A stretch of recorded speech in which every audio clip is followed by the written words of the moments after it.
Dorothy was 74 years old, sharp as a tack, a retired school teacher. She walked every morning and took a handful of supplements every day with breakfast, because she had read that after 60, the body stops absorbing nutrients the way it used to. B12 was at the top of that list. She was proud of being proactive. What Dorothy didn't know was that she had been on metformin for type 2 diabetes for nearly 8 years, and for 8 years, nobody had ever sat down with her and explained what metformin does to B12 absorption over time, or what happens when the body tries to compensate. Her daughter noticed that Dorothy had been getting more tired than usual over the past several months. Not sleepy tired, just drained in a way that sleep didn't fix. Dorothy told herself it was age. When her blood work was pulled, including her homocysteine level, the results showed what had started to become a common pattern. Her homocysteine was dangerously elevated.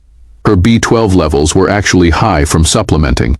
But the two things together told a story of silent vascular damage that had been building for years, while Dorothy did everything she thought was right. Comment: Dorothy, if this story sounds familiar, let me explain exactly what's happening inside the body, and why the combination of B12 and these two medications creates a problem that standard checkups almost never catch. The first medication is metformin. If you have type 2 diabetes, there's a very good chance you're on it. It's one of the most prescribed medications in America for controlling blood sugar.